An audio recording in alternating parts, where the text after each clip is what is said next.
Sir, क्या मैं आज आपसे कोरोना के बारे में कुछ सवाल पूछ सकती हूँ? पूछो बेटा, जो कुछ भी तुम्हें पूछना हो पूछो। सर, बुजुर्गों में कोविड-19 संक्रमण के लक्षण क्या दूसरे लोगों से अलग होते हैं? अब तक लगातार खांसी, तेज बुखार व सांस लेने में समस्या को कोविड-19 के प्रमुख लक्षणों के तौर पर माना जा रहा था, पर उम्र के हिसाब से व्यक्ति के इम्यून सिस्टम में कुछ बदलाव आते हैं। अमेरिका के सीडीसी के अनुसार उम्र में हिसाब से इम्यून सिस्टम धीमा हो जाता है और रोगों से लड़ने की वाली बी और टी कोशिकाएं कम बनने लगती हैं। ऐसे में 60 से ऊपर के लोगों को ज़्यादा तकलीफ होती है। मेरा ख्याल है ये ठीक है। सर, एक बात बताइए कि कोविड-19 से उबरने के बाद क्या मैं सुरक्षित हूँ? अपने परिवार या दूसरों की मदद कर सकती हूँ? विज्ञान अभी भी आश्वस्त नहीं है कि वायरस से उबरने से इम्यूनिटी में सुधार होता है या नहीं।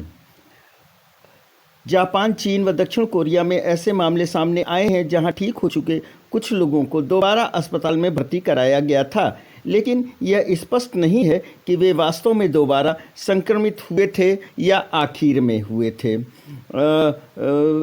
निगेटिव टेस्ट इनके शरीर में वायरस के निम्न और सुस्त स्तर का पता लगाने के में विफल है। जब तक इस पर और शोध नहीं हो जाता तब तक ठीक हो चुके लोग, बुजुर्ग या अन्य अति संवेदनशील समूह के सदस्यों से दूरी बना करके रखें। समझ गए?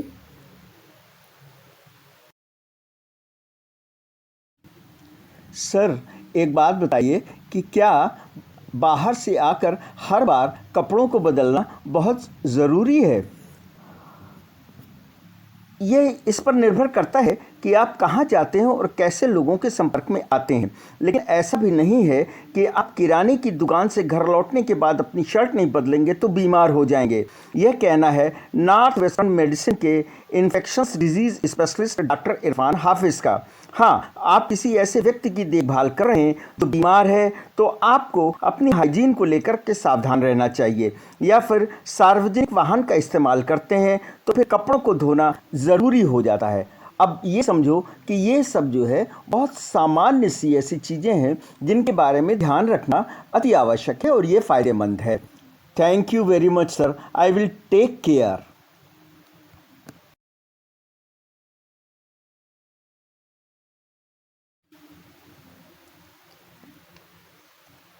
सर, क्या ये सही है कि लोग कोरोना 19 से संक्रमित मामलों को छिपा भी रहे हैं? ऐसा संभव है। कई लोगों में संक्रमण के कोई लक्षण सामने नहीं आ रहे। ऐसे में व्यक्ति को पता ही नहीं होता, हालात बिगड़ने पर जांच में सामने आता है। दूसरा, कई जगह ऐसी घटनाएं भी सामने आई हैं